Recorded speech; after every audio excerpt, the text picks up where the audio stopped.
Hi guys, मेरे YouTube channel में आपका हार्दिक स्वागत है। अगर आपने अभी तक चैनल को सब्सक्राइब ना किया हो तो देरी किस बात की, जल्दी से चैनल को सब्सक्राइब कर लीजिए। उसके बाद बेल आइकन पे प्रेस कर दीजिए। उसके बाद ऑल पर क्लिक कर दें ताकि आने वाले सभी नोटिफिकेशन आपको मिलते रहें। तो आज हम स्टार्ट करने वाले हैं genetic code. What is genetic code? आखिर जेनेटिक कोड क्या होता है? ठीक, तो एनसीईआरटी क्या कहती है जेनेटिक कोड के बारे में देखते हैं।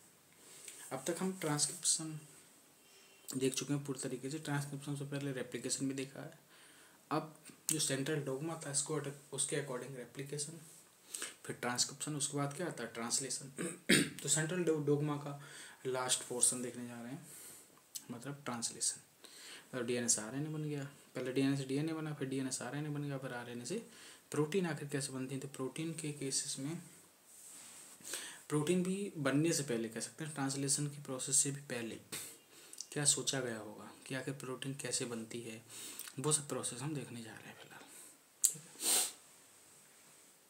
ठीक, कि ये कैसे डीएनए से डीएनए बनना जितना आसान था, या डीएनए से आरएनए बनना जितना आसान था, जिस प्रोसेस को या जो मैकेनिज्म रही होगी, लेकिन फिर वो तो एक ही नेचर की चीज़ें हैं, दोनों न्यूक्लिक एसिड है। लेकिन अब हम क्या करने जा रहे हैं, न्यूक्लिक एसिड से प्रोटीन बनाने जा रहे हैं, डिफरेंट नेचर की चीज़। तो ये थोड़ा एक चैलेंजिंग टास्क था।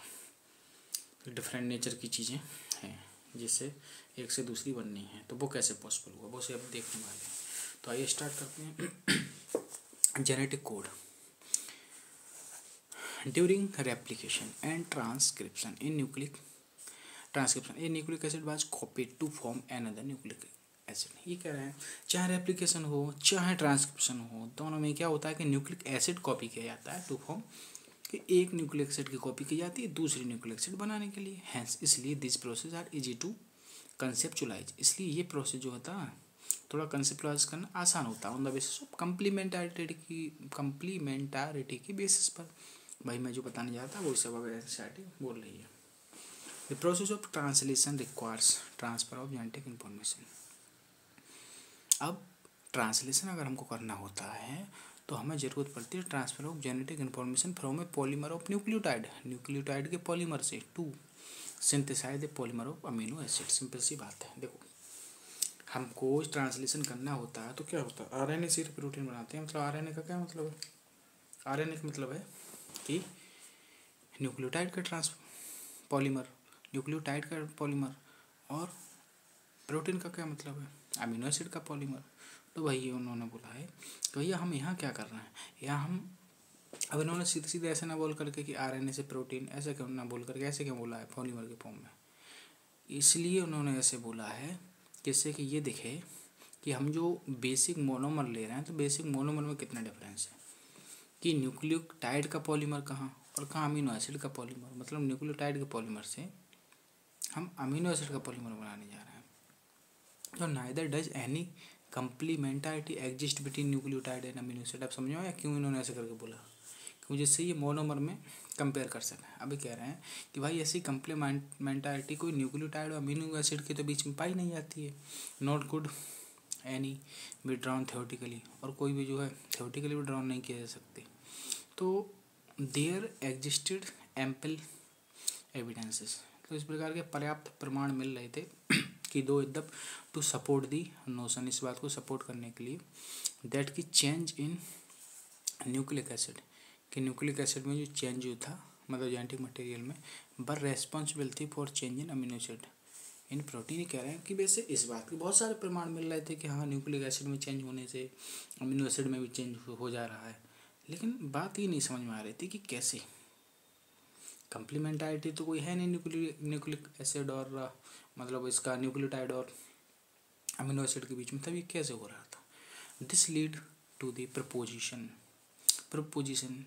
Of a genetic code. और इसी बात ने संपादन कराने को जन्म दिया किसके, जेनेटिक कोड की। दैट कोड डायरेक्ट कर सका क्या, the sequence of amino acids during synthesis of the protein. और इसी जेनेटिक कोड के माध्यम से एक प्रोटीन में अमीनो एसिड का सीक्वेंस कैसे कैसे लगता है वो सब पॉसिबल हो सका। ठीक, if determining the biochemical nature of genetic material, यदि हम जेनेटिक मटेरियल का बायोकेमिकल नेचर डिटरमाइन करना या निर्धारण करना हो तो and the structure of DNA was very exciting, तो वो जो है बड़ा एक्साइटिंग होता है। लेकिन the proposition and deciphering of genetic code, लेकिन जेनेटिक कोड को प्रपोज करना, प्रतिपादन करना या फिर उसको अर्थ निकालना, डेस्परिंग उसका अर्थ निकालना, ये क्या था, ये जो था बर मोस्ट चैलेंजिंग, वही मैंने बताया था, ये बहुत बड़ा चैलेंजिंग था। ये कहना है कि भाई डीएनए की स्ट्रक्चर वगैरह हम देख रहे थे, बड़ा एकदम इंटरेस्टिंग लग रहा था, एक्साइटमेंट आ रहा था बहुत अच्छे से। बायोकेमिकल नेचर उसका देख रहे थे, तमाम एक्सपेरिमेंट किए थे कि आखिर प्रोटीन है क्या है, तमाम तरीके की, बड़ा एक्साइटमेंट आ रहा था। लेकिन जेनेटिक कोड के प्रतिपादन और अर्थ निकालने के लिए आखिर उसका क्या मतलब है, वो बहुत मोस्ट चैलेंजिंग टास्क था। ठीक, एनी वेरी ट्रू सेंस, और सच्चे अर्थों में तो कहें तो it required involvement of scientist from several discipline. तो सच्चे अर्थों में कहें तो इनका मतलब था कि जेनेटिक कोड का अर्थ निकालने के लिए एक ही सिद्धांतवादी साइंटिस्ट से काम नहीं चलेगा कि एक सिद्धांतवादी हो, कई सिद्धांतों से, कई सिद्धांतवादी होना चाहिए वो साइंटिस्ट, मतलब उसके कई लाइंस की उसको जानकारी होनी चाहिए। ठीक है, जैसे फिजिसिस्ट वो एक भौतिक विज्ञानी होना चाहिए, ऑर्गेनिक केमिस्ट और एक ऑर्गेनिक केमिस्ट होना चाहिए, बायोकेमिस्ट उसको बायोकेमिस्ट्री की भी जानकारी होनी चाहिए, एंड जेनेटिस्ट्स और उसको जेनेटिक्स की भी जानकारी होनी चाहिए। तो ध्यान रखना इसको कैसे याद रखोगे, जैसे हम ही डॉक्टर बनने के लिए नीट निकालने के लिए 3 सब्जेक्ट पर फोकस करते हैं। ठीक है, फिजिक्स, केमिस्ट्री, बायोलॉजी। ठीक है, अगर बायोलॉजी को भी बांट दिया जाए तो जूलॉजी और बॉटनी। ठीक, लेकिन फ़िलहाल हम देखो ऐसे ध्यान रखो, फिजिक्स तो पूरा ले लो, फिजिक्स में फिजिस्ट, वैसे भी फिजिक्स को ज़्यादातर कम ही बांटते हैं हम, क्योंकि केमिस्ट्री को तो बांट भी देते हैं, ऑर्गेनिक केमिस्ट्री, इनऑर्गेनिक केमिस्ट्री ऐसा कर करके, फिजिक्स को तो फिजिक्स ही करके ही रहने देते हैं। तो फिजिक्स तो एक तो फिजिसिस्ट होना चाहिए, उसी से रिलेट करके याद रखो, मेरा मतलब ये है, मतलब जिन चीज़ों में थोड़े कंसेप्ट लगाने पड़ते हैं उस तरीके से। तो फिजिक्स हो गया। अब बायोलॉजी में मैथ सबसे पहले किस ब्रांच में यूज़ किया गया था, मेंडल ने तो यूज़ किया था, वो क्या थी, जेनेटिक्स में यूज़ किया था ना। तो ऐसे ध्यान रखें, फिजिसिस्ट फिर जेनेटिस्ट याद रखें, फिजिक्स हो गया, बायोलॉजी हो गया, और बचा केमिस्ट्री। तो केमिस्ट्री की 2 चीज़ें उठाना, एक तो ऑर्गेनिक केमिस्ट्री और बायोकेमिस्ट्री। तो केमिस्ट्री में ऑर्गेनिक केमिस्ट्री उठा ली, और बायोकेमिस्ट्री एक ऐसी चीज़ है जो बायो और केमिस्ट्री के बीच लिंकअप वाली चीज़ है। तो इसको इस तरीके से 4 डिसिप्लिन से होना ज़रूरी था। और ऐसे कौन थे, it was Charles गैमो, A physicist, वो एक साइंटिस्ट थे, एक फिजिसिस्ट थे जिनका नाम था जॉर्ज गैमो। दरअसल क्या समझ में आता है कि मेनली ये फिजिसिस्ट ही थे, लेकिन इनको ऑर्गेनिक केमिस्ट्री की भी जानकारी थी, बायोकेमिस्ट्री की भी जानकारी थी, और जेनेटिक्स की भी जानकारी थी। ठीक, हु आर गुड, जिन्होंने बहस की दैट कि since there are only 4 basis, उन्होंने कहा चूँकि केवल 4 बेस ही तो होते हैं, and if they have to code for 20 amino acid, और यदि उनको 20 अमीनो एसिड को कोड करना हो तो द कोड शुड कॉन्स्टिट्यूट एक कॉम्बिनेशन ऑफ बेसिस। तो कोड को साफ जो है बेसिस का कॉम्बिनेशन की ज़रूरत पड़ेगी, क्योंकि 4 ही बेसिस से करना है 20 अमीनो एसिड को, तो ये कह रहे थे कि बेसिस का कॉम्बिनेशन बनाने पड़ेंगे। ही सजेस्टेड दैट, उन्होंने जो है ये सजेस्ट किया कि in order to code for all the 20 amino acid, उन्होंने कहा सभी के सभी 20 अमीनो एसिड को कोड करने के लिए the code should be made up of 3 nucleotides. उन्होंने कहा कि कोड जो है ना 3 न्यूक्लियोटाइड का बना हुआ होना चाहिए, मतलब 3 बसपा का, मतलब क्योंकि न्यूक्लियोटाइड को मैंने बीएसपी बोला है ना अक्सर से, बहुजन समाजवादी पार्टी याद करो, हमें अपने काम निकालने से मतलब है। ठीक है, हम जो पॉलिटिक्स में नहीं जा रहे हैं, हमें अपना बस हमने ट्रिक बना ली, बसपा 3 बसपा की ज़रूरत पड़ेगी। इन्होंने कहा कि भैया सभी के सभी अगर हम 20 अमीनो एसिड को करना चाह रहे हैं तो हमको ऐसे कोड बनाने पड़ेंगे जो कि 3 बसपा से मिलकर के बने होंगे। ठीक, this was a very bold proposition, ये जो था बहुत ही अच्छा ठोस विचार वाला एक प्रतिपादन था, बिकॉज क्योंकि ए परमुटेशन कॉम्बिनेशन किसका, ये क्या है, मैथ वाले जानते होंगे ज़्यादा डिटेल में, और वैसे जो है स्मॉल क्लासेस में, लोअर क्लासेस स्मॉल करना ज़्यादा अच्छा नहीं। लोअर क्लासेस में हम लोगों ने भी ये पढ़े होंगे, ठीक है। परम्यूटेशन कॉम्बिनेशन थोड़ा बहुत कॉम्बिनेशन टाइप के तो पढ़े होंगे। 4 4 की पावर 3, 4 × 4 × 4 वुड जनरेट 64 कोडॉन। उन्होंने कहा ये जो था बहुत ही ज़्यादा ठोस प्रपोजिशन था। उन्होंने कहा क्या मतलब था, क्योंकि रीजन क्या है, देखो अब देखो यहाँ से भी सेशन रीजन बन सकता है, ठीक है। क्योंकि रीजन क्या है, परम्यूटेशन कॉम्बिनेशन वुड जनरेट करता है 64 कोडॉन्स को, जो कि जनरेटिंग करते हैं मैनी मोर कोडॉन, बहुत सारे कोडॉन बनाते हैं देन रिक्वायर्ड से, जितनी ज़्यादा ज़रूरत थी उससे ज़्यादा कोडॉन बना देते हैं, ठीक है। ठीक, ये कहना चाह रहे थे।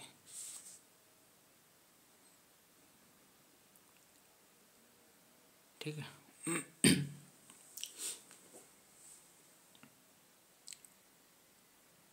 इस तरीके से ये जो है याद रख लेना ऐसे, ठीक है। बाकी जो है इतने काम की चीज़ है उसको ही याद रखें, ठीक है।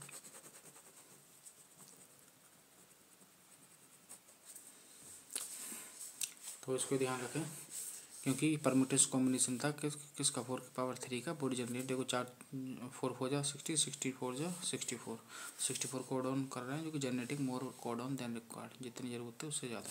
क्योंकि 20 चाहिए था लेकिन बन गया 64, तभी तो कुछ अमीनो एसिड एक से ज़्यादा कोडॉन से बनती हैं, ये तो रीजन है। देखो ये मैंने नोट करके नीचे लिखा, चूँकि 20 चाहिए थे बन गए 64, तभी तो कुछ अमीनो एसिड एक से ज़्यादा कोडॉन से बनती हैं ना। हम देखेंगे आगे, ठीक है।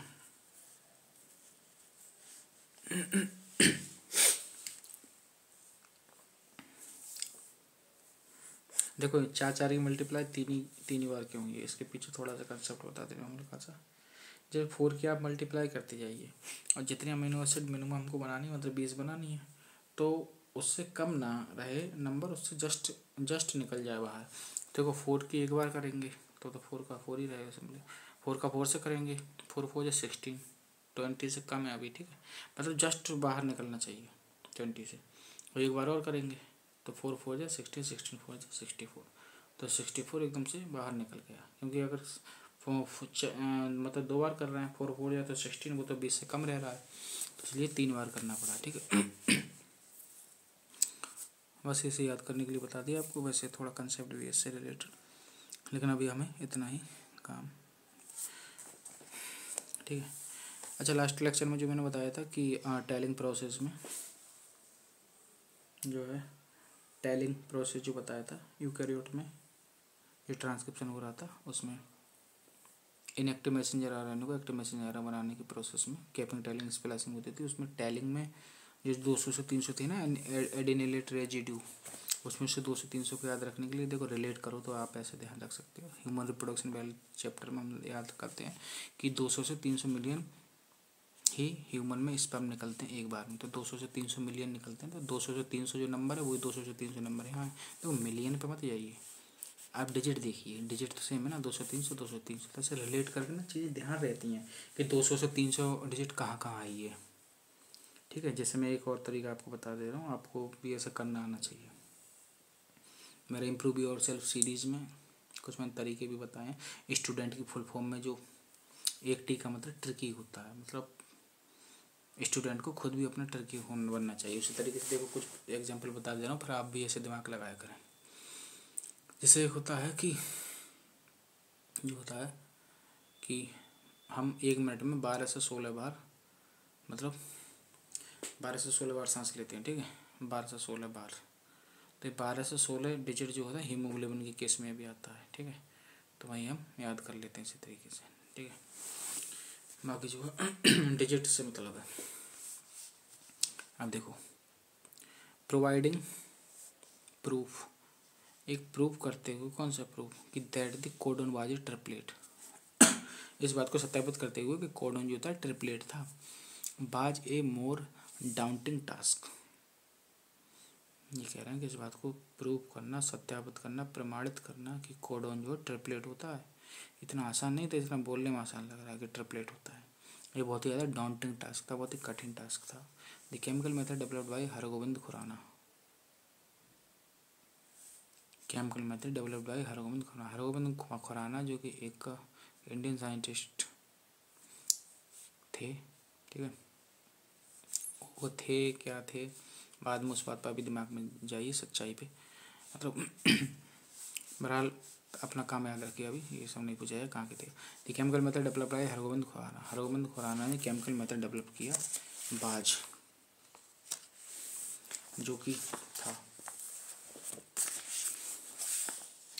Instrumental in synthesizing RNA molecule. RNA molecule को बनाने के लिए, आरएनए मॉलिक्यूल को बनाने के लिए क्या था, इंस्ट्रूमेंटल था, ठीक है। With defined combinations of basis, उसमें बेसिस के डिफाइंड कॉम्बिनेशन थे, होमोपॉलीमर एंड कोपॉलीमर। क्या थे, होमोपॉलीमर थे और कोपॉलीमर थे, ठीक है। इंस्ट्रूमेंटल था, किनके द्वारा मेथड डेवलप किया गया था, वो इंस्ट्रूमेंटल था आरएनए बनाने में, हरगोविंद खुराना के द्वारा, ये ध्यान रखना, ठीक है, हरगोविंद खुराना के द्वारा, ठीक।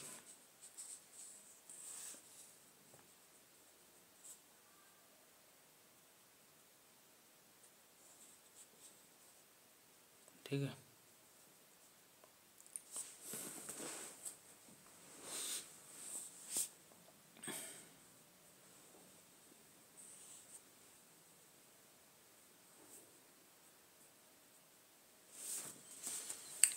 बाकी जो है अभी मैं जो फालतू की चीज़ें वो हटा दे रहा हूँ, ठीक है,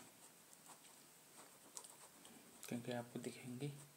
वैसे मैंने आपको बताया कि जिस चीज़ को मैं एक्सप्लेन कर दूँ, इधर उधर जो चीज़ें लिखी हुई हैं उसी को आप पढ़ना, ठीक है।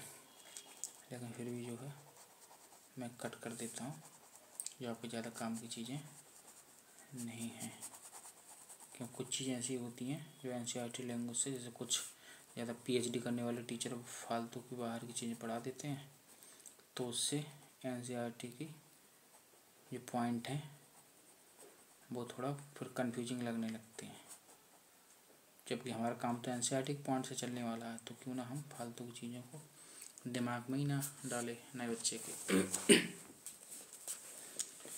ठीक है। मतलब ऐसी नॉलेज डाल दो जिससे कि एनसीईआरटी की नॉलेज के विपरीत ना जाए वो, ठीक है। अब देखो, अब ये बात बताइए, समझ में आया। मतलब हरगोविंद खुराना ने ऐसा मेथड डेवलप किया जो कि इंस्ट्रूमेंटल रहा, मतलब काफ़ी इम्पोर्टेंस भूमिका जिसने निभाई किसमें, आरएनए मॉलिक्यूल्स को बनाने में। और वो कैसा आरएनए मॉलिक्यूल था, उनके सीक्वेंस कॉम्बिनेशन डिफाइंड थे, मतलब डिफाइंड बेसिस के कॉम्बिनेशन थे, होमोपॉलीमर और कोपॉलीमर, ठीक है। अब देखो, दिमाग में आ रहा होगा, ज़्यादा किसी ने दिमाग लगा लिया होगा होमोपॉलीमर कैसे, ठीक है। तो यहाँ दिमाग मत लगाओ, जैसा कह रहा है वैसे ही करो, ठीक है।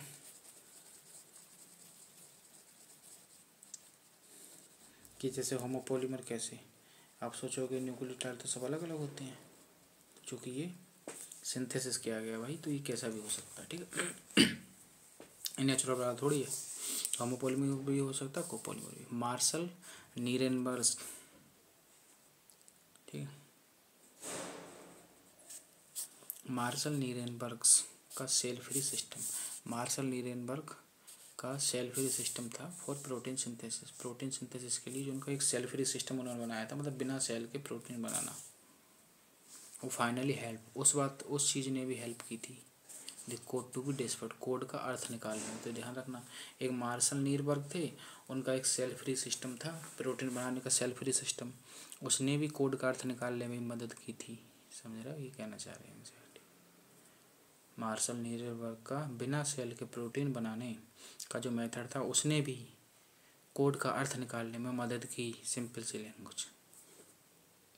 देखो याद करने के लिए, जैसे नीरू बेजवा पंजाबी एक, ठीक है, एक्टर है तो एक्ट्रेस है, कह सकते हैं, एक्टर क्या, एक्ट्रेस है, ठीक। तो जो है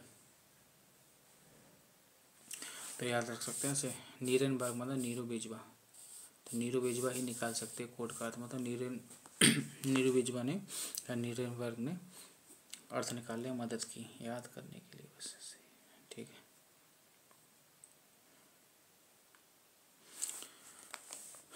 सेब्रो ओकोआ एंजाइम, एक क्या एंजाइम था, सेब्रो ओकोआ एंजाइम, ये कैसा था, ये था पॉलीन्यूक्लियोटाइड फास्फोराइलेज, ठीक है। सेब्रो ओकोआ एंजाइम को क्या कहते हैं, पॉलीन्यूक्लियोटाइड फास्फोराइलेज, ठीक है, polynucleotide phosphorylase. Severo Ochoa enzyme was also helpful रहा in polymerising RNA with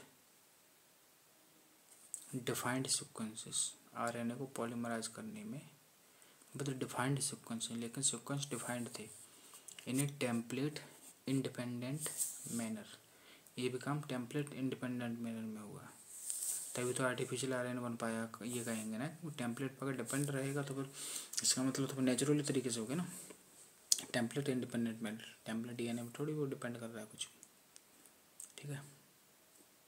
enzymatic synthesis of RNA, ठीक है। तो सेब्रो ओकोआ एंजाइम ने भी देखो मार्सन नीरेनबर्ग के सेल फ्री सिस्टम ने मदद की कोड का अर्थ निकालने में, और आरएनए को पॉलीमराइज करने में with defined sequence Severo Ochoa enzyme ने मदद की। सेब्रो ओकोआ एंजाइम का दूसरा नाम क्या था, पॉलीन्यूक्लियोटाइड फास्फोराइलेज। तो ये पॉइंट है, ये पॉइंट याद कर लेना, ठीक है, याद ही करेंगे यहाँ तो, और कोई तरीका नहीं है। टेम्पलेट इंडिपेंडेंट मैनर में था, ठीक है। अब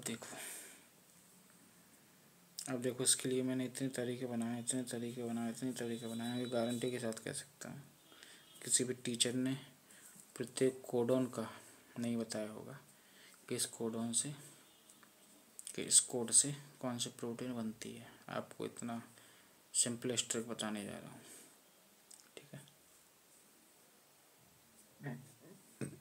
पहले बात तो थोड़ा ये चेकर बोर्ड भी बनाना आना चाहिए, और ख़ास तौर से चेकर बोर्ड भी खास ना बनाना है तो कोई दिक्कत नहीं, बस शुरू के थोड़ा कुछ याद करने के लिए चेकर बोर्ड हल्का सा बनाना आना चाहिए, बाकी तो मैंने डायरेक्ट पर्टिकुलर का ही बना दिया है एकदम से, ठीक है। तो फिगर में क्या है, फिगर में है the codons for the various amino acid को बनाने के लिए क्या क्या कोड होते हैं, ठीक है। तो कोडोन ये जो होते हैं, पहले ये पढ़ लें कि पहले ये सीख लें, पहले पढ़ ही लेते हैं, ठीक है। ये salient features of genetic code are as follows, जो सैलिएंट फीचर थे जेनेटिक कोड के वो निम्न प्रकार थे। पहला क्या थी, कोडोन ट्रिपलेट, पहला था कि कोडोन वही ट्रिपलेट होता है, ट्रिपलेट मतलब 3 न्यूक्लियोटाइड का मिलकर के बना हुआ होता है। तो पहली बात थी कोडोन ट्रिपलेट होता है, ये बात ध्यान रखने की कौन सी जरूरत है, वैसे ही हम जानते हैं सब 3-3 के लेटर के होते हैं, U U U U C A C C U U U C C U U C U C, ये सब जो पढ़ेंगे हम अपने सब 3-3 लेटर के होते हैं, तो वैसे भी याद रहेगा ये बात कि कोडोन ट्रिपलेट होता है। इस बात को रटने की ज़रूरत नहीं है। दूसरा, इसमें से 61 कोडोन जो होते हैं कोड करते हैं, हमने 64 कोडोन पढ़े थे ना, उसमें से 61 कोडोन जो होते हैं कोड करते हैं फॉर अमीनो एसिड के लिए, 61 कोडोन तो करते हैं कोड फॉर अमीनो एसिड के लिए, एंड 3 कोडोन बचे, 3 64 में से 61 गए तो, और 3 codon don't code for any amino acid, वो किसी भी अमीनो एसिड के लिए कोड नहीं करते हैं, hence they function as a stop codon, ठीक है। अब देखो यहाँ से भी रिसेसिव रीजन बन सकता है, ठीक है। जैसे पहला स्टेटमेंट बनेगा कि 3 codon out of 64 3 codon function as a stop codon. Second statement में लिखा होगा कि this codon do not code for any amino acid, तो ये एक्सप्लेन भी कर रहा है, ठीक है। तो इस तरीके से बन जाएगा रिसेसिव रीजन यहाँ से। वो 3 कोडोन कौन कौन से होते हैं, U A A, U A G और यू जी ए, ठीक है।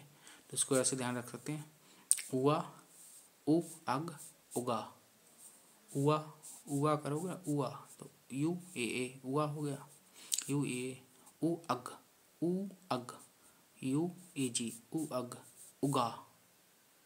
ठीक है, पहले उगा बोला, फिर उ अग, मतलब आ को पहले बोला, गा बाद में, फिर गा को पहले बोला, आ का उगा, उ अग उगा। ठीक, तो इस तरीके से 3 होते हैं, स्टॉप कोडन होते हैं। ठीक है, मतलब ये जहाँ आ जाते हैं इसका मतलब कि ट्रांसलेशन रुक गया, वहाँ आगे नहीं बढ़ेगा स्टॉप कोडन, क्योंकि ये कोड नहीं करते हैं किसी भी अमीनो एसिड को। ठीक है, अगली बात आती है कि some amino acid are coded by more than. अब देखो यहाँ भी मैंने थोड़ा सा तरीका बनाया है, इसमें कोई अपने ज़्यादा हार्ड पे ना लें चीज़ें मस्त तरीका बनाया है मैंने, यही बार लेंगे। ठीक है, जो जैसे मैंने अमीनो एसिड को एक तरीके से, जैसे अमीनो एसिड को तो मैंने एक बनाया ये कि दुल्हन टाइप का, तो अमीनो एसिड को यहाँ बता दिया नॉर्मली कि लड़की। ठीक है, वो कोडोन को बना दिया है एक लड़का। ठीक है, तो सम अमीनो एसिड आर, तो पहले स्टेटमेंट को कैसे ध्यान रखेंगे, some amino acid are coded by more than one codon, hence the code is degenerate. Some amino acid, कुछ लड़कियां ऐसी होती हैं, some amino acid are coded by more than one codon, जो कि एक से ज़्यादा कोडोन से कोड होती है, मतलब एक से ज़्यादा लड़कों से जुड़ी रहती हैं का मतलब रिलेशनशिप में रहती हैं, एक से ज़्यादा लड़कों से जुड़ी रहती हैं, are coded by more than one codon, hence, इसलिए ही द कोड, कोड का मतलब प्यार बना दिया मैंने। ठीक है, कोडोन लड़का है लेकिन कोड प्यार है, हैंस कोड है डीजेनरेट, इसलिए प्यार जो है बर्बाद हो जाता है, डीजेनरेट हो जाता है, बात खत्म। याद रहेगा, हमेशा भूलोगे ही नहीं कभी, चाह कर भी नहीं भूल सकते, क्योंकि ब्रेन अपना उल्टी सीधी बातों की तो ज़्यादा ध्यान रखता है, उसी का मैंने यूज़ कर लिया ब्रेन का अच्छी चीज़ों में, क्योंकि ये हमको याद रहा तो हमारा एग्जाम में क्वेश्चन सही चला जाएगा। क्या पता इसी क्वेश्चन की वजह से हमारा सिलेक्शन हो जाए, मेडिकल कॉलेज मिल जाए, पूरा लाइफ करियर बन जाए, और क्या चाहिए। ठीक है, तो क्योंकि कुछ लड़कियां, सब लड़कियां तो ऐसी नहीं होती ना, देखो, कुछ लड़कियां सम अमीनो एसिड, कुछ लड़कियां जो है कोडेड की जाती है मोर देन वन कोडोन, एक से ज़्यादा लड़कों से, हैंस इसलिए प्यार जो है डिजेनरेट हो जाता है, तभी प्यार का नाम बदनाम हो जाता है कुछ लड़कियों की वजह से। हो गया बात। द कोडोन इज रीड, अब कोडोन जो है is read in messenger RNA, messenger RNA में कोडोन कैसे पढ़ा जाता है, इन ए कंटिग्यूअस फैशन। देखो, एक कंटिन्यूस होता है, उसकी स्पेलिंग आपको पता हो तो CONTINUOUS होती है, तो वहाँ बस कंटिन्यूस में N की जगह G लगा देना। तो कोडोन कैसे पढ़ा जाता है पता है, कंटिग्यूअस फैशन में पढ़ा जाता है, देयर आर नो पंक्चुएशन। समझ में आया कुछ नहीं? पंक्चुएशन जानते हो ना, पंक्चुएशन ग्रामर में पढ़ा हो तो कोमा, कहाँ फुल स्टॉप लगाना, कहाँ डैश लगाना, तमाम तरीका का वगैरह वगैरह। अगर हम कोई पंक्चुएशन ना लगाएं, कोई कोमा, कोई फुल स्टॉप, कुछ भी, तो उसी को कहते हैं कंटिग्यूअस फैशन। ठीक है, जैसे हम लिख रहे हैं, मान लो फिनाइलएलानीन को कोड करने वाले कोडोन होते हैं UUU और UAC। ठीक, UUU और UAC, ये दोनों जो फिनाइलएलानीन को कोड करते हैं। अब देखो, इसमें हम कोई कॉमा फुल स्टॉप थोड़ी यूज़ कर रहे हैं, ऐसे ऐसे ऐसे कर रहे हो कि यहाँ कॉमा लगा दे रहे हो, या फिर ऐसे करके कर दे रहे हो कि U' ऐसे कर दे रहे हो, या फिर यहाँ कॉमा लगा दे रहे हो, या फिर ऐसा करके कर रहे हो U फुल स्टॉप C। कोई पंक्चुएशन ये थोड़ी कर रहे हैं, कैसे पढ़ा जा रहा है, U पढ़ा जा रहा है, ऐसे थोड़ी पढ़ रहे हैं, U, ऐसे थोड़ी पढ़ रहे हैं, कैसे पढ़ रहे हैं, U। ठीक है, इसको बोलते हैं कंटिग्यूअस फैशन। तो कंटिन्यूस फैशन पढ़ा जा रहा है। चौथा पॉइंट क्या था, चौथा पॉइंट था the code is nearly universal. Code मतलब मैंने क्या बोला था, प्यार। ठीक है, analogy, code is nearly universal, प्यार जो होता है लगभग सार्वत्रिक होता है। देखो, पूरी तरीके से सार्वत्रिक नहीं बोला है, क्योंकि कुछ लोग गड़बड़ कर देते हैं ना, समझ जाओ। ठीक है, तो प्यार जो होता है लगभग सार्वत्रिक होता है, यूनिवर्सल होता है। फॉर एग्जाम्पल, जैसे आप कंसेप्चुअली आ जाओ, from bacteria to human, bacteria से लेकर के ह्यूमन तक, अगर यू वुड कोड करेगा फिनाइलएलानीन को, तो वो फिनाइलएलानीन को कोड करेगा बैक्टीरिया में, फिनाइलएलानीन को कोड करेगा ह्यूमन में। ऐसा नहीं है कि यू यू यू जो है बैक्टीरिया में फिनाइलएलानाइड को कोड करे, ह्यूमन में जाकर यही यू यू यू कोड किसी और अमीनो एसिड को कोड करे, ऐसा नहीं होगा। अगर यू यू यू बैक्टीरिया में करेगा तो भाई अमीनो एसिड में भी करेगा, लेकिन कुछ एक्सेप्शन है, इसलिए नियरली यूनिवर्सल बोला है। अभी जब मैं आगे सबको तरीका बनाऊंगा याद करने के तो उसमें आपको समझ में आ जाएगा। हाँ वैसे भी यहाँ देखो दिया है कुछ exception, some exception to this rule, इस रूल के कुछ एक्सेप्शन कहाँ पर है, have been found in mitochondrial codon, कहाँ कहाँ पाई जाती है ये ध्यान रखना, याद करने की चीज़ें। कहाँ कहाँ एक्सेप्शन देखने को मिलते हैं, माइटोकॉन्ड्रियल कोडॉन में देखने को मिलते हैं। अरे भाई माइटोकॉन्ड्रिया में भी तो प्रोटीन वगैरह बनती है ना, माइटोकॉन्ड्रिया प्रोटीन नहीं होती तो वहाँ ही बनती है। एंड इन सम प्रोटोजोन्स, और कुछ प्रोटोजोन्स में। तो बस कहाँ एक्सेप्शन है, बस दो ही जगह है ऐसे, कुछ प्रोटोजोन में और कुछ माइटोकॉन्ड्रियल कोडॉन में, ठीक है। प्रोटोजोन, ठीक है, प्रिमिटिव रिलेटिव ऑफ एनिमल्स, लेकिन ये एनिमलिया में नहीं रखेगा, ये ध्यान रखना। इनका नाम ऐसे ही है कि प्रोटोजोन, जोन्स मतलब जोन्स मतलब एनिमल्स के, प्रोटो मतलब प्रिमिटिव रिलेटिव ऑफ जो एनिमल्स, लेकिन ये प्रोटो एनिमल किंगडम में नहीं रखेंगे, किस में रखेंगे, प्रोटिस्टा किंगडम में, ठीक है।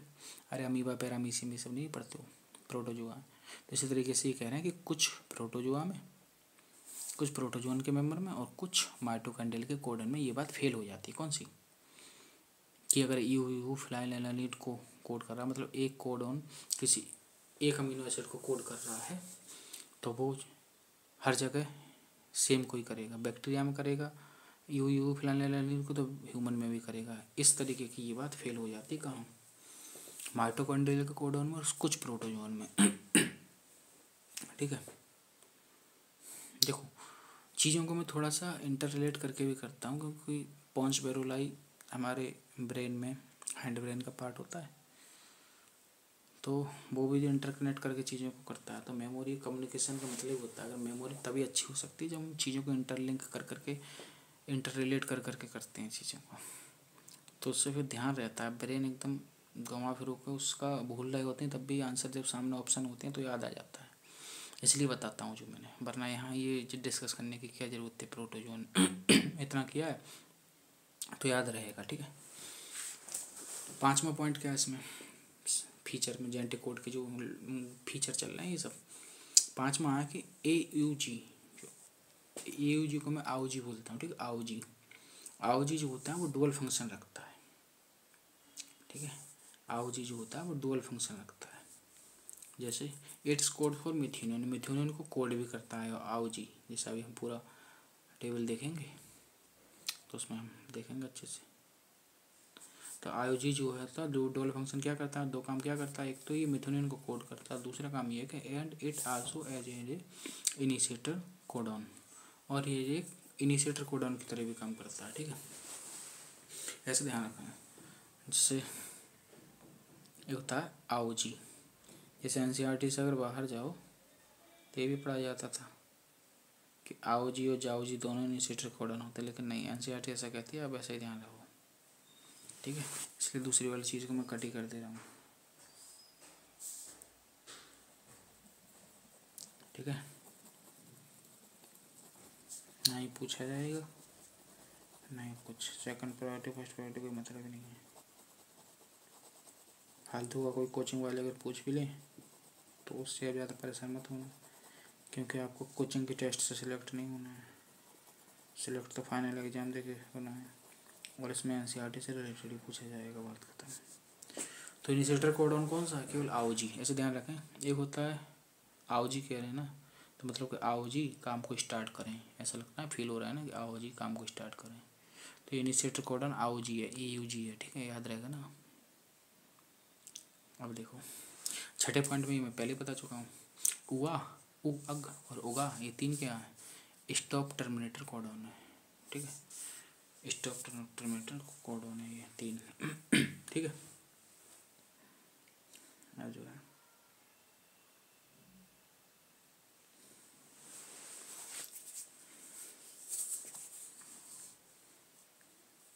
ठीक, अब थोड़ा एक आउट ऑफ NCERT चीज़ है,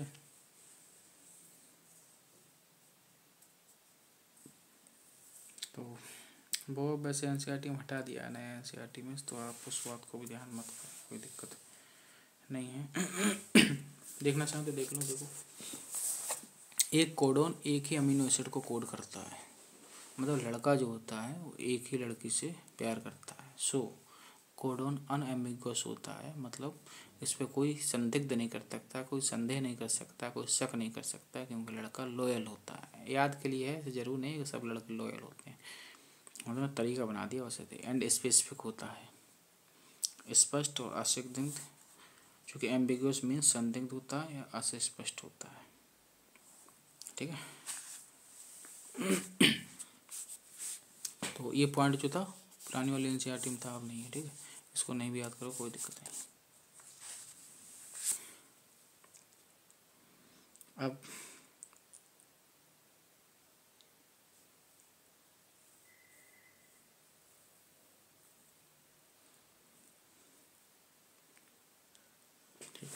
एक बात और समझ लें, इन रियल कोड जो होता है, या कोड का कोडोन कहो, ठीक है, कोडोन कहो इसको, कोड मतलब इस कोडोन जो है 3 न्यूक्लियोटाइड से मिलकर के बना होता है। तो 3 बेस से मिलकर तो बना कह ही सकते हैं ना, क्योंकि एक न्यूक्लियोटाइड में एक बेस तो होगा ही, तो 3 बेस से मिलकर बना कह सकते हैं, ऐसा भी बोल सकते हैं ना, क्योंकि एक न्यूक्लियोटाइड में एक बेस ही तो होता है ऑब्वियसली। अब देखो इसमें, देखो ये बनाने के लिए तरीका देखो, 64 बनाना है ना हमको। तो देखो पहली बात तो 3 मतलब भाई जो है 16 खाने बना लो। ठीक है, 4 4 8 4 12 और 4 16।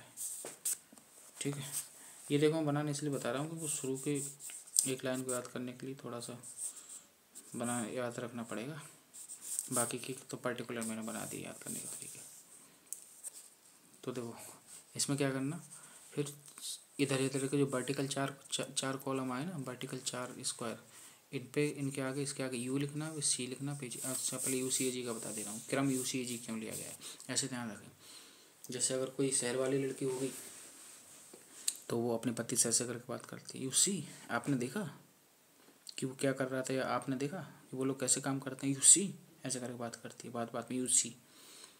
और गाँव वाली लड़के क्या मतलब गाँव वाली पत्नी होती है किसी के गाँव, तो वो कैसे बात करती है, संस्कार के साथ एकदम बात करती है। AG आपने सुना वो ये कर रहे थे, AG आपने देखा वो ये कर रहे थे, तो AG कैसे ध्यान रखना, पहले शहर वाली लड़की UC AG UC AG UC ज़्यादातर टर्म यूज़ करती है शहर वाली लड़की, और AG गाँव वाली लड़की।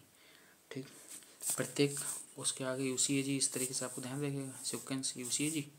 तो इधर मतलब वर्टिकल में, लेफ्ट साइड वर्टिकल में UCAG क्रम से चारों के आगे लगाना है, और ऊपर भी ऐसे ही प्रत्येक पे UCAG लगाना है। लेकिन राइट में ध्यान रखना, राइट में प्रत्येक खाने में पूरा का पूरा UCAG लगाना है। UCAG देखो चारों लगा दिए, UCAG इसमें भी पूरे चारों लगा दिए, इसमें भी UCAG चारों लगा दिए, फिर तीसरे वाले में इसमें भी पूरे UCAG लगा दिया है, इसमें भी UCAG।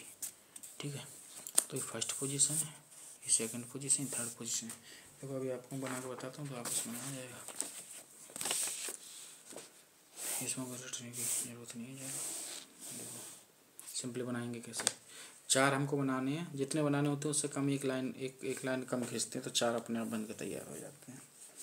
जैसे आपको केमिस्ट्री में पता हो, तो जैसे आपको बनाना है क्या, जैसे P सब सेल बनाना है, तो पहले ऐसे करके आयत खींच लिया। अब आपको तीन ऑर्बिट बनाने ना, इसमें ऑर्बिट नहीं ऑर्बिटल, 3 ऑर्बिटल बनाने हैं, तो एक कम 3 से एक कम 2 लाइनें खींच देते हैं, देखो 3 बन गई। जैसे हमको D सब सेल बनाना होता है, तो D सब सेल में ऑर्बिटल बनाने होते हैं। तो चूँकि जब हमने ऑलरेडी ये पूरा बाउंड्री बना ली, तब 5 बनाने, 5 के लिए 4 लाइनें खींचो, एक कम, 1 2 3 4, देखो 5 बन के तैयार हो गए, 5 खाने, 1 2 3 4 5। ठीक है, इसी तरीके से हमको 4 बनाने हैं, तो 3 लाइनें खींचेंगे, 1 2 3, सिंपल 4 बन गए, 1 2 3 4, और 3 ही लाइन ऐसे खींच दो, 1 2 3। अब मैंने क्या बताया था, लेफ्ट वाले में प्रत्येक के लिए एक एक को यू सी ए और जी। इधर ऊपर यू सी ए और जी। बस राइट में ध्यान रखना, राइट में प्रत्येक में पूरा पूरा चारों को चारों लिखनी है, U C A G, U C A G, U C A G और यू सी ए जी। देखो पूरा नहीं बनाना है आपको, और शुरू के याद करने के लिए भी ना शुरू को कुछ बनाने पड़ेंगे, इसलिए मैंने बताना पड़ रहा है। ठीक है, अब देखो कुछ नहीं करना, बस मल्टीप्लाई करके लिखते जाओ। तो इस खाने से रिलेटेड क्या क्या, इस खाने के पहले लेफ्ट में देखो, लेफ्ट में क्या यू है, यू बना दिया। फिर इसके ऊपर क्या है खाने के, यू है। फिर इसी खाने के राइट में क्या है, तो राइट में पहला वाला ले लो, पहले यू है, यू बना दिया। अब इसी के दूसरा लिखना है, तो ये लेफ्ट में यू है, ये ऊपर यू है, और दूसरे नंबर पे इधर क्या सी है, सी लिख दिया। इधर फिर यू है, यू है, इधर फिर क्या ए है, ए लिख दिया। अब देखो ये थोड़ा छोटा बन गया, तो एक और बनेगा यू यू, और किनारे क्या आता है जी। ठीक है ना, बस इसी के चारों तरफ लेफ्ट ऊपर, चारों तरफ क्या मतलब लेफ्ट ऊपर और राइट साइड क्या क्या इस तरीके से बनाने हैं। अब बाकी अब बना लोगे। ठीक है, अब इसका बनाना तो सी सी सी ले लिया, सी ले लिया। फिर इसमें देखो पहला का यू, सी सी यू हो गया, फिर सी सी और फिर क्या सी है, फिर सी है। इस तरीके से बना लोगे। ठीक, तो इसके देखो याद करने के तरीके क्या है। इसमें जो चार चार चार करके इस तरीके से 16 बन के आएंगे, 16 कोडन बनेंगे एक लाइन में, पूरी एक लाइन में 16 कोडन बनेंगे। अब इन 16 के लिए तरीके क्या है, पहले इन 16 के लिए तरीके से सीख लें। इन 16 के लिए, इन 16 तरीके में शुरू के 2 कोडन को कैसे ध्यान रखोगे। ट्रॉफी, ट्रॉफी, ट्रॉ से आ रहा है 2 और फी से आ रहा है फिनाइलैलानीन, मतलब शुरू के 2 के लिए तरीका है। शुरू के 2 जो भी बन के निकल के आए ना, उनको आप फिनाइलैलानीन को कोड करेंगे, तो शुरू के 2 हो गए ट्रॉफी। तो शुरू के 2 इसलिए बनाने आने चाहिए, कहने का मतलब मैं ये कह रहा हूँ। और तुरंत दिमाग में आ जाएगा, पूरी टेबल बनाने की जरूरत नहीं पड़ेगी आपको। जब इतना रिफ्लेक्स में हो जाएगा कि यार इधर लेफ्ट होता है, इधर राइट होता है, इधर लेफ्ट, इधर ऊपर वाला लिखते हैं, फिर किनारे वाला, तो यू यू। ठीक, अरे सिंपल सा ये बता सकता हूँ मैं, तो कोई आपको पूरा करने की ज़रूरत थोड़ी है। आपको पता है कि पहले में यू आता है, फिर यू आता है, फिर यू सी है जी। तो इधर यू है, यू है, इधर जो है यू सी ए जी है। तो सिंपली पहले यू यू बना दोगे, फिर इस यू यू की सी से कर दोगे, फिर इसी यू यू को ए से कर दोगे, वैसे इसी यू यू को जी से कर दोगे। ठीक है, तो इस तरीके से बनकर तैयार हो जाएंगे। ठीक है, इसी तरीके से बना लेना। ठीक है, मतलब ऐसे कर सकते हैं U U, U C A G, पहले ये करना यू यू, फिर यू यू सी, फिर U U A, U U G, इस तरीके से। शुरू के जो 2 आएंगे ना, वो ट्रॉफी से याद रखें। ट्रॉफी, ट्रॉ बता रहा है, ट्रॉ में 2, तो शुरू के 2 जो है फिनाइलैलानीन को बनाते हैं। ठीक, अब इसके बाद के 6, मतलब 2 ये और 4 ये, इसके बाद के 6 आएंगे, तो 6 लिए या 6 लीग करके ध्यान रखते हैं। 6 लीग, 6 लीग ही ध्यान रखो, 6 लीग, तो लीग, तो 6 लीग, लीग मतलब ल्यूसीन, बाद के 6 जो है ल्यूसीन बनाते हैं। फिर 6, तो 6 के बाद आया, 6 के बाद जब 2 से हम 6 गए, तो 2 से 6 जाने के लिए 3 टाइम करना पड़ा ना, 3 टाइम करना पड़ा, तो ये 3 याद करने के लिए तरीका है। तो अब 3 को लेना हमें, तिक्की अली, तो इस 6 के बाद के जो 3 है वो बनाएंगे अली, मतलब आइसोल्यूशन, अली आइसोल्यूशन, ये 3 आइसोल्यूशन बनाते हैं। ठीक है, ये ध्यान रखना, ये याद कर लेना, लिख लेना नोट करके। आई एल यू जो होता है आइसोल्यूशन को शो करता है, ये ल्यूसीन है, ये फिनाइलैलानीन है, ये सब लिख लेना। ठीक है, फिर बाद का एक बचा आओ जी, देखो बताया गया था मैंने कि उसमें पता चलेगा। यू जी को करता है, मिथुनिन को करता है, तो ऐसे ध्यान रख सकते हैं। ये मुथैया मुरलीधरन कोई ज़्यादा खास फेमस क्रिकेटर नहीं था, ऐसे याद करने के लिए बता रहा हूँ।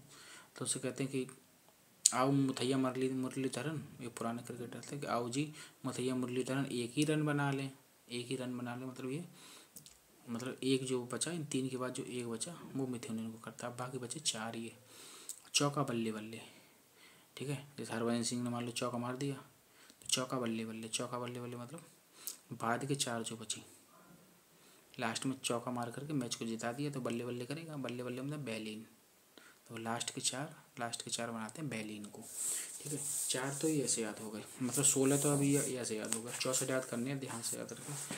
अब और आसान मैं बनाता जा रहा हूँ सबकी ट्रिक, यही थोड़ा सा बोलता है, इसके लिए थोड़ा सा बनाना पड़ेगा हल्का हल्का, बाकी तो सीधा सीधा मैंने ट्रिक बना दिया। ठीक है, तो बाकी का जो है अगले वीडियो में अच्छे से समझते हैं। ठीक है, वीडियो 45 मिनट अप्रॉक्स हो चुकी है, तो बाकी इनको देखो तरीका ये ध्यान रखना, जैसे 2 से 6 को डिवाइड करते हैं, भाई मैंने बताया तो 3 आता है, इस पूरा सेंटेंस है कि 2 से 6 को डिवाइड करते हैं तो 3 आता है। एक बात और समझ लो, एक बात ये और समझ लो कि 4 बेटा, चारू, एक बात ये समझ लो, चारू बेटा, जैसे चारू नाम है किसी के लड़की का, तो वो पापा जो है बेटा बेटा के बुलाते हैं, चारू बेटा, तो उसको एक सेंटेंस वो बोल रहा है, उसी सेंटेंस में ये पूरी बात आ गई है कि 2 से 6 को डिवाइड करते हैं